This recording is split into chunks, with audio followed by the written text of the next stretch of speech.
मेहता का उल्टा चश्मा।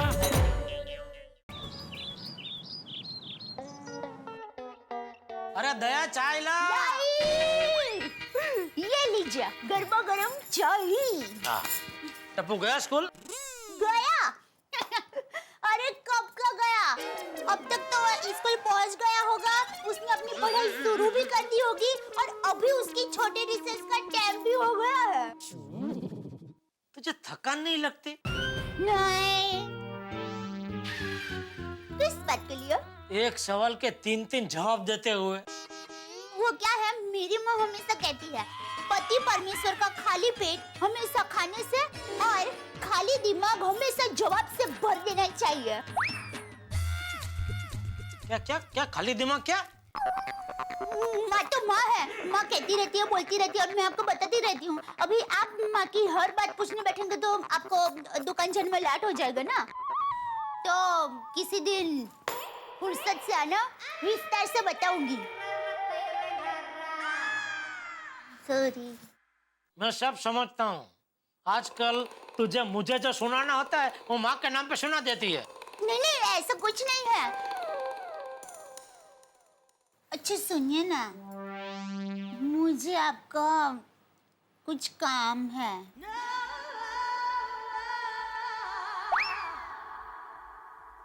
क्या काम है बोल? इस महीने आपने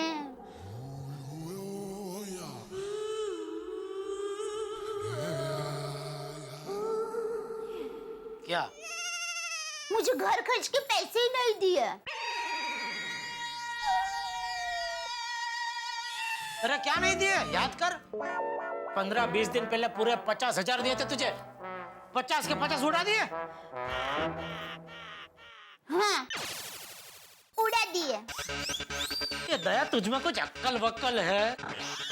मैं दुकान में पूरा दिन मेहनत मजदूरी करके एक एक मोबाइल टीवी फ्रिज बेच बेच के पाई पाई जमा करके इतने पैसे जमा करता हूँ, और तू ऐसे आग के पलकारे में 50,000 उड़ा देती है। कहाँ उड़ाए तूने 50,000? आप पर उड़ा दिए। मुझ पे? हिसाब चाहिए? हाँ हाँ चाहिए। मुझे भी तो पता चले तूने मुझ पे कब कहाँ कैसे पूरे 50,000 उड़ा दिए। तो सुनिए, हाँ।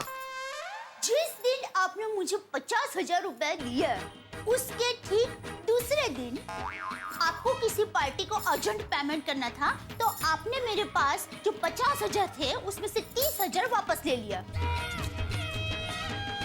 बोला लिया था कि नहीं? याद आ रहा है कि नहीं? हाँ हाँ हाँ हाँ। और उसके ठीक 3 दिन बाद आपको किसी और पार्टी को डबल अर्जेंट पेमेंट करना था और आपने मेरे पास से 25,000 रुपए मांगे, जो 25,000 मैंने आपको दे दिए। अब जरा गौर फरमाइएगा, मैंने आपको पहली बार दिए 30,000 रुपए और दूसरी बार दिए 25,000 रुपए, मतलब दोनों मिलाकर कितने रुपए हुए? 55,000। जबकि आपने मुझे कितना रुपया दिया था? सिर्फ 50,000। तो अभी हिसाब ये कहता है कि आपने मुझसे 5,000 उधार लिए। तो अभी घर खर्च के अलावा 5,000 रुपए आपको मुझे और देने हैं। आ गया हिसाब समझ में? अरे मेरी दया, क्या मेरा तेरा कर रही है? अरे 5,000 क्या, मेरे पे तेरी 50 करोड़ की उधारी है। अरे वाह, मैंने आपको इतने सारे पैसे कब दिए? दया, जिस तरह तू घर संभालती है, टप्पू को बापूजी को खासकर मेरा ध्यान रखती है, वो सबका अगर मैं पेमेंट करने बैठूं ना तो पहला हफ्ता ही मुझे 50 करोड़ का चुकाना पड़े। अच्छा, तो लाइए 50 करोड़। मेरी माँ हमेशा कहती है हिसाब हमेशा क्लियर होना चाहिए। अच्छा, छोड़िए ना प्लीज। आज बहुत मस्ती के मूड में हैं। बापूजी है। अच्छा, बचने के लिए झूठ मूठ बापूजी बापूजी। जेठिया,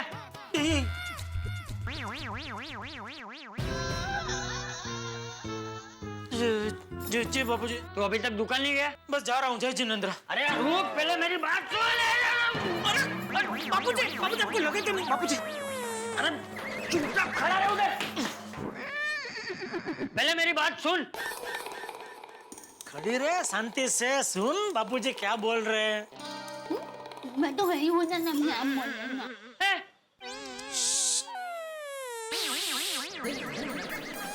वो अभी थोड़ी देर पहले मुझे नीचे भीड़े मिला था। वो कह रहा था कि कल 25 तारीख हो गई, फिर भी तूने वो मेंटेनेंस का चेक अभी तक भिजवाया नहीं है। दया, तूने मुझे याद नहीं दिलाया? अरे मैंने आपको परसों ही याद दिला था कि सोसाइटी का मेंटेनेंस का चेक देने का है। परसों? और अभी बोल रही है कि परसों याद दिलाया था। फिर से कल या आज याद नहीं दिला सकते थे? ए भाई, बहू क्या रोज सुबह उठ के तुझे ये सब याद दिलाती रहेगी? उसे और कोई काम नहीं है? ये सब काम तुझे खुद याद रखने चाहिए। जी ठीक है बाबूजी, मैं बेटे को चेक भिजवा दूंगा। और मैं 50 करोड़ 50 करोड़ 50 अखरोट।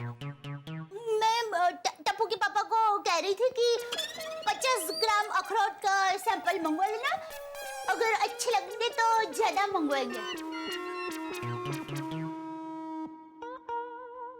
ठीक है, चलो। जय जिनेंद्र। जय जिनेंद्र। जय जिनेंद्र बाबूजी। जय जिनेंद्र।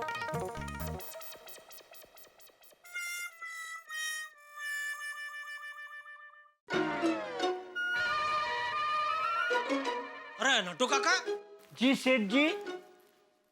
डिप्सलैम में एक भी वॉशिंग मशीन क्यों नहीं है? सेठ जी वो क्या है कि वॉशिंग मशीन का सेल आजकल बहुत कम हो गया है और वो जगह भी बहुत रोकता है, तो डिस्प्ले के सारे पीस मैंने गोडाउन में रखवा दिए हैं। अरे तो अभी वॉशिंग मशीन का कोई कस्टमर आएगा तो उसको पीस दिखाने क्या गोडाउन में ले जाएंगे? हाँ सेठ जी, अपना गोडाउन पिच्छू ही तो है, कौन सा माचू पिच्छू में है। कस्टमर आया। अब बैठो, मैं देखता हूँ। आइए आइए, नमस्ते नमस्ते, आइए आइए, बोलिए क्या चाहिए? वॉशिंग मशीन चाहिए।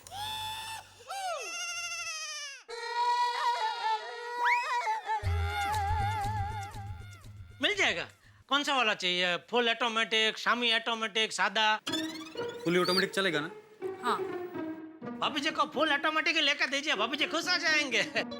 इससे क्या है, लेडीज लोगों का काम इतना कम हो जाता है। वो कपड़ा साबुन पानी मशीन में डाल के मशीन चालू कर दो तो कपड़े सीधा सूख के ही बाहर आता है। इस्त्री करके सीधा पहन लेने का। कितने का आएगा ये वॉशिंग मशीन? 2-3 मॉडल है, आपको 17-18 में पड़ जाएगा। नहीं नहीं, बहुत महंगा है। तो 12-13 में शामी ऑटोमेटिक ले लीजिए। नहीं, वॉशिंग मशीन तो फुल्ली ऑटोमेटिक ही लेना है। फुल ऑटोमेटिक तो 17-18 के आसपास ही आएगा। एक काम कीजिए, हमारे इधर वो पेमेंट महीने के हफ्ते से देने की सुविधा भी है। नहीं नहीं, हफ्ते से नहीं लेना, पेमेंट तो रोकड़ा ही करेंगे। वैसे 3-4 हजार के आसपास कोई फुली ऑटोमेटिक मशीन नहीं है आपके पास? 3-4 हजार में मिक्सर आ जाएगा, वॉशिंग मशीन नहीं आएगा। अरे नहीं नहीं भाई साहब, आता है। मेरा दोस्त कह रहा था कि चाइना का 3-4 हजार रुपए में फुली ऑटोमेटिक वॉशिंग मशीन मिलता है। वैसे आपके पास नहीं है? नहीं, वो वाला नहीं है। ठीक है, एक काम करता हूँ, मैं अपने दोस्त से ही पूछ लेता हूँ, उसने कहाँ से लिया, हम वहीं से मंगवा लेते। चलो, थैंक यू। सेठ जी, ये कस्टमर को मैं बराबर जानता हूँ। वो हर 2 महीने में एक बार आता है, सिर्फ भाव पूछ के जाता है, कुछ लेता नहीं है। नटू काका, आपको पता था तो मुझे इशारा करना चाहिए था ना। आपने बोला मैं देखता हूँ, तो मैं बीच में कैसे बोलूँ? जब भी बोलना होता है तभी नहीं बोलते, और जब भी नहीं बोलना होता है तभी बीच में बोल बोल करते रहते हैं। अय्यर का भी आ गया, सोडी का भी है। ओ हो, इस चेक को तो फ्रेम करना चाहिए। काफी दिनों बाद अजय सिंह ने टाइम पे चेक दे दिया है, वेरी गुड। ये भी आ गया। हमेशा की तरह जेठालाल का चेक तो है ही नहीं। चला करा फोन। हाँ बोल भाई भिड़े, क्या हुआ? कुछ नहीं। तो क्या सुबह सुबह मेरी आवाज सुनने का मन हो गया? हाँ भाई ध्यान रखना, प्यार अंधा होता है। कहते हैं? अरे बेरा भाई बोलना, फोन क्यों किया? जेठालाल, मैंने तुम्हें इसलिए फोन किया है कि तुम्हारा इस महीने का सोसाइटी के मेंटेनेंस का चेक नहीं आया है। अरे भाई तो मैं दे दूंगा चेक, मैं सोसाइटी छोड़ के भाग थोड़ी गया हूँ। क्या काम कर भाई, तुझे वो तो दंड बंड लगाने लगा था, मगजमारी छोड़ भाई। नहीं, सवाल दंड का नहीं है जेठालाल। तो और क्या भाई, जान खा गया तो मेंटेनेंस का चेक बाकी, मेंटेनेंस का चेक बाकी। और सुबह बापूजी को भी बोलने की क्या जरूरत थी? तुझे क्या पप्पा लोगों को कंप्लेन करने का वड़गण हो गया? कहते तो भाई एक तो तू है ना, पहले अपने कान की कुछ साफ सफाई करा भाई, हर बात में कहते कहते मत कर। वो टप्पू का कुछ प्रॉब्लम होता है तो उसके पप्पा को कंप्लेन करता है, मेरा कुछ प्रॉब्लम होता है तो मेरे पापा को कंप्लेन करता है। जेठालाल, मैंने तुम्हें इसलिए फोन किया कि मुझे लगा शायद तुम्हें चाचा जी डांटना बताना भूल गए होंगे। तुझे क्या लगता है हम गड़ा खानदान वालों को भूलने की बीमारी है? तो सबको पकड़ पकड़ के याद दिला रहा है, मेंटेनेंस का चेक बाकी है, मेंटेनेंस का चेक बाकी है। जेठालाल, सबको पकड़ पकड़ के का क्या मतलब है? एक चाचा जी को बोला, एक तुमको बोला। हाँ तो अभी भी तेरा दिल ना भरा हो तो दया की माँ को भी फोन करके बोल दे। नहीं नहीं, दया भाभी की माँ को कैसे बोल सकता हूँ, वो थोड़ी गड़ा है। कहते हेलो, थाम, भागता कुठे? अरे थाम, हेलो। होशियार नट्टू काका, इस महीने फ्रिज का सेल बहुत कम हुआ है। सेठ जी, इसके पीछे एक वजह है। वजह है ये? वजह बताइए। हाँ हाँ, मुंबई की ठंडी। सेठ जी, जब जब मुंबई में ठंडी बढ़ती है तब तब फ्रिज का सेल एकदम ठंडा हो जाता है।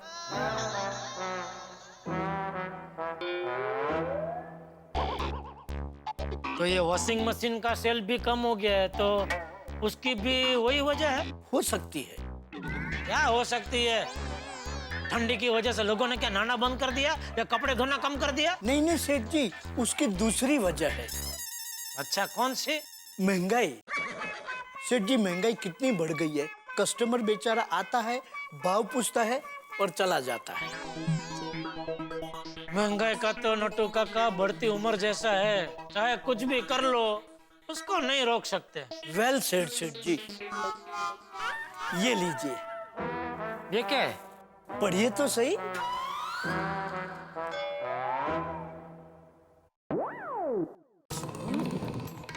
नट्टू काका, इंग्लिश में है। Oh, what a blunder I made. हैं?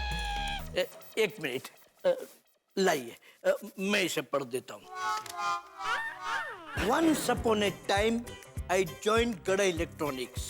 After many years, one fine day, I requested you to increase my salary. After that, one fine day, years and years passed away. In between, many people also passed away, but my salary remained same. So today, once again, on one more fine day, I humbly request you to increase my salary so I can live happily ever after. Nattu काका, कुछ समझ में नहीं आया, किसने क्या लिखा है ये? सेठ जी, मैंने लिखा है। किसे? आपको। क्या? सेठ जी, ये पगार बढ़ाने की एप्लीकेशन है। नट्टू काका, अभी आपने ही मुझे बोला ना कि महंगाई की वजह से हमारा सेल कम हो गया। अभी ऐसे टाइम में आपको अपनी पगार बढ़वानी है? Oh sorry, wrong timing. Better luck next time. अच्छा हुआ इसमें डेट नहीं लिखी। सेठ जी, एक 20,000 रुपए दीजिए ना। बोलो, ये महाशय तो आपकी तरफ पत्र भी नहीं लिखते, सीधे बेधड़क सामी छाती आके पैसे मांगते। 20,000 दीजिए। किस खुशी में भाई? क्या हुआ भागा बेटा, इतने सारे रुपयों की जरूरत क्यों आन पड़ी?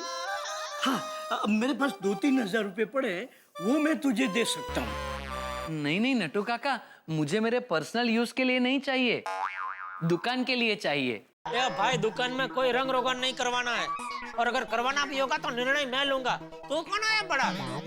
20,000 दीजिए, दुकान में रंग रोगन करवाना है। लेकिन सेठ जी, मैंने कब कहा कि रंग रोगान करवाना है? तो फिर किस लिए चाहिए 20,000? वो सेठ जी, मोबाइल और लैपटॉप के नए पार्ट्स खरीदने हैं। अरे अभी 15-20 दिन पहले तो तू 25,000 ले गया था नए नए पार्ट्स खरीदने के लिए, अभी फिर से 20,000? बताता हूँ सेठ जी, क्या है, हर महीने मोबाइल और लैपटॉप में नई नई टेक्नोलॉजी आती है, उस हिसाब से नए नए पार्ट्स बनते हैं। तो टेक्नोलॉजी के साथ कदम से कदम मिलाने के लिए मैं वो सारे पार्ट्स एडवांस में खरीद के रखता हूँ। ओ कदम कुमार, ये नई नई टेक्नोलॉजी के नए नए पार्ट्स एडवांस में खरीदने की क्या जरूरत है? बताता हूँ सेठ जी, मैं सारे पार्ट्स का स्टॉक एडवांस में इसलिए खरीद के रखता हूँ ताकि जब भी कोई कस्टमर गड़ा इलेक्ट्रॉनिक्स में अपनी चीज रिपेयर करवाने आए तो हमें उसे ये ना कहना पड़े, सॉरी ये पार्ट्स तो हमारे पास नहीं है, आप कृपया 3-4 दिन के बाद आना। इसीलिए मैं सारे पार्ट्स एडवांस में खरीद के रखता हूँ। वेरी गुड बाघा बॉय। हाँ वेरी गुड। मेरी तो कुछ समझ में नहीं आता, तो इतने छोटे छोटे टांचड़ी जैसे महंगे महंगे पार्ट खरीद के लाता है, उसमें से कौन सा लगाता है कौन सा नहीं लगाता है क्या मालूम। सेठ जी, ऐसा कहकर आप मुझ पे अविश्वास दिखा रहे हो। भाई मैं सच्चाई बता रहा हूँ। सेठ जी, आप ऐसा मत बोलिए, वरना मैं नाराज हो जाऊंगा। हाँ तो हो जा नाराज भाई, मुझे क्या।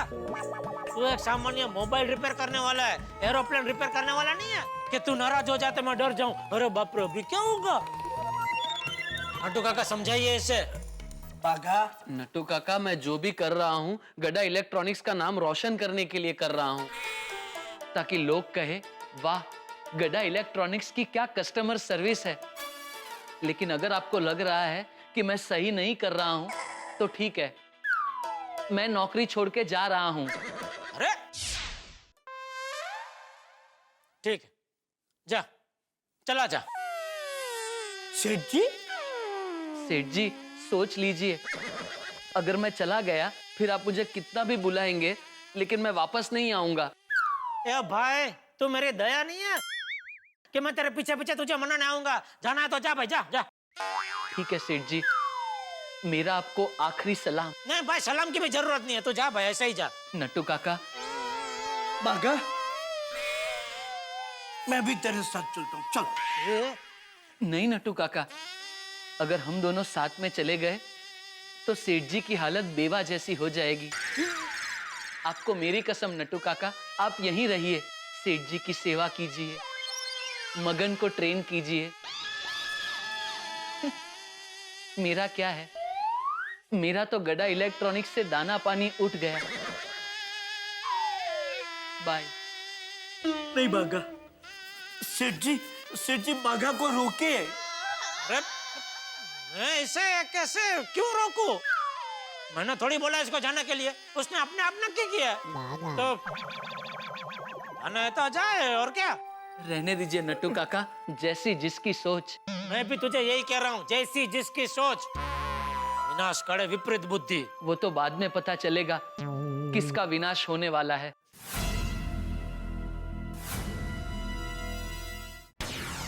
क्या मतलब? क्या कहना क्या चाहता है तू? नहीं, तेरे जाने के बाद मेरा विनाश होगा? क्या बोल रहा है नट्टू काका? ये क्या कहना क्या चाहता है तू? नहीं सेठ जी, आप मेरे कहने का मतलब। अरे मैं समझता हूँ तेरे कहने का मतलब। तू यहाँ से जाएगा तो मेरा विनाश हो जाएगा, मेरा गड़ा इलेक्ट्रॉनिक्स बंद। मैं जो कर रहा हूँ, तेरे ऊपर थोड़ी मेरे को चलते हैं। क्या बोल रहा है तू? क्या बोल रहा है नट्टू काका? अरे क्या सेठ जी, इसको समझाइए। क्या बोलता है शांत हो जाइए। विनाश हो जाएगा मतलब क्या? विनाश शांत हो जाइए। गड़ा इलेक्ट्रॉनिक्स का विनाश हो जाएगा। शांत हो जाइए।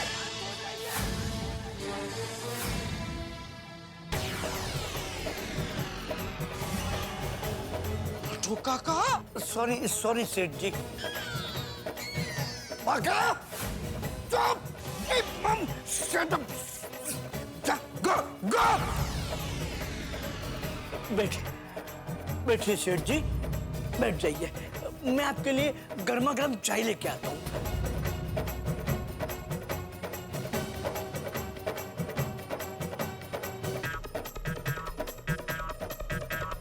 वो तो बाद में पता चलेगा, किसका विनाश होने वाला है। ब्रेकिंग न्यूज, बाघा ने हमेशा के लिए गड़ा इलेक्ट्रॉनिक्स को छोड़ दिया और जेठालाल को अलविदा कह दिया है। भाई आज के जमाने में बाघा जैसा ईमानदार, मेहनती और बुद्धिमान नौकर मिलना बड़ा मुश्किल होता है, लेकिन जेठालाल ने गुस्से की वजह से मिनटों में बाघा को निकाल दिया। अब क्या होगा, क्योंकि ये चीज जेठालाल के जीवन में बड़ी मुसीबत ला सकती है, क्योंकि अगर चंपक चाचा को पता चला तो वो जेठालाल का हाल क्या करेंगे। और क्या नट्टू काका बगैर बाघा के इस गड़ा इलेक्ट्रॉनिक्स में रह पाएंगे? क्या वो दुख झेल पाएंगे? क्या बाघा वापस गड़ा इलेक्ट्रॉनिक्स में लौटेगा? क्या जेठालाल को जरूरत पड़ेगी बाघा की, या बाघा बाघा फिर से आके गड़ा इलेक्ट्रॉनिक्स ज्वाइन करेगा? भाई सवाल बहुत सारे हैं, लेकिन सबका जवाब भी है बाघा। अब क्या करता है बाघा और क्या हाल होता है जेठालाल का, ये जानने के लिए देखते रहिए मेरे साथ तारक मेहता का उल्टा चश्मा।